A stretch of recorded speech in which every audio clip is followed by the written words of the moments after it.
ಇತ್ತೀಚಿನ ದಿನಗಳಲ್ಲಿ love affair ಹಾಗೂ ಅಕ್ರಮ ಸಂಬಂಧಗಳ ಪ್ರಕರಣವು ಹೆಚ್ಚುತ್ತಿರುವ ಹಿನ್ನೆಲೆಯಲ್ಲಿ ಇದೇ ತರಹದ ಮತ್ತೊಂದು ಶಾಕ್ ಘಟನೆ ಬೆಂಗಳೂರು ನಗರದಲ್ಲಿ ಬೆಳಕಿಗೆ ಬಂದಿದೆ. ಇಬ್ಬರು ಮಕ್ಕಳ ತಾಯಿ ಕಸ ಹಾಕಿ ಬರ್ತೀನಿ ಎಂದು ಮನೆಯಿಂದ ಹೊರಟ ಮಹಿಳೆ ಮರಳಿ ಮನೆಗೆ ಬಂದೇ ಇಲ್ಲ. ನಗರದ ಬಾಗಲಗುಂಟೆ ಪೊಲೀಸ್ ಠಾಣಾ ವ್ಯಾಪ್ತಿಯಲ್ಲಿ ನಡೆದ ಈ ಪ್ರಕರಣದಲ್ಲಿ ಪ್ರಿಯಾಂಕಾ ಎಂಬ ಮಹಿಳೆ ತನ್ನ ಪತಿ ಶರತ್ ಕುಮಾರ್ಗೆ ನಿದ್ದೆ ಮಾತ್ರೆ ನೀಡಿ ಮಲಗಿಸಿ ಬಳಿಕ ಮನೆ ಬಿಟ್ಟು ಎಸ್ಕೇಪ್ ಆಗಿದ್ದಾಳೆ ಎಂಬ ಆರೋಪ ಕೇಳಿಬಂದಿದೆ. ಕಟಿಂಗ್ ಶಾಪ್ ಪ್ರಭು ಜೊತೆ ಪರಾರಿ ಶಂಕೆ. ಪತಿ ಶರತ್ ಕುಮಾರ್ ಆರೋಪ ಪ್ರಕಾರ ಅವರ ಪತ್ನಿ ಪ್ರಿಯಾಂಕಾ ಸ್ಥಳೀಯ ಕಟಿಂಗ್ ಶಾಪ್ ನಡೆಸುತ್ತಿದ್ದ ಪ್ರಭು ಎಂಬಾತನ ಜೊತೆ ಸಂಪರ್ಕದಲ್ಲಿದ್ದಳು. ತನ್ನ ಕೆಲಸಕ್ಕೆ ಹೋಗುವ ಸಮಯದಲ್ಲಿ ಇಬ್ಬರು ಭೇಟಿಯಾಗುತ್ತಿದ್ದರು ಎಂದು ಶಂಕಿಸಲಾಗಿದೆ. ಸಿಸಿಟಿವಿಯಲ್ಲಿ ಸೆರೆಗೊಂಡ ದೃಶ್ಯ ಏಪ್ರಿಲ್ 11ರ ರಾತ್ರಿ ಸರಿಸುಮಾರು 11:57 ಸುಮಾರಿಗೆ ಒಂದು ಕೈಯಲ್ಲಿ ಕಸದ ಬುಟ್ಟಿ ಮತ್ತೊಂದು ಕೈಯಲ್ಲಿ ಬ್ಯಾಗ್ ಹಿಡಿದು ಮನೆಯಿಂದ ಹೊರಡುವ ಪ್ರಿಯಾಂಕಳ ದೃಶ್ಯ ಸಿಸಿಟಿವಿಯಲ್ಲಿ ಸೆರೆಯಾಗಿದೆ. ಈ ನಂತರ ಆಕೆ ಮನೆಗೆ ವಾಪಸ್ಸಾಗಿಲ್ಲ. ಗಂಡನಿಗೆ ನಿದ್ದೆ ಮಾತ್ರೆ ನೀಡಿ ಎಸ್ಕೇಪ್ ಆರೋಪ.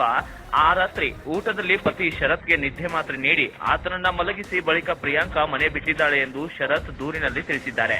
ಪೊಲೀಸ್ ತನಿಖೆ ಆರಂಭ. ಪತ್ನಿ ನಾಪತ್ತೆಯಾಗಿರುವ ಹಿನ್ನೆಲೆಯಲ್ಲಿ ಶರತ್ ಕುಮಾರ್ ಬಾಗಲಗುಂಟೆ ಪೊಲೀಸ್ ಠಾಣೆಯಲ್ಲಿ ದೂರು ದಾಖಲಿಸಿದ್ದಾರೆ. ಪ್ರಕರಣ ದಾಖಲಿಸಿಕೊಂಡಂತಹ ಖಾಕಿಪಡೆ ಪ್ರಿಯಾಂಕಾ ಮತ್ತು ಪ್ರಭುಗಾಗಿ ಶೋಧ ಕಾರ್ಯ ಆರಂಭಿಸಿದ್ದಾರೆ. Bureau report, Kannada Janasri news, Bengaluru.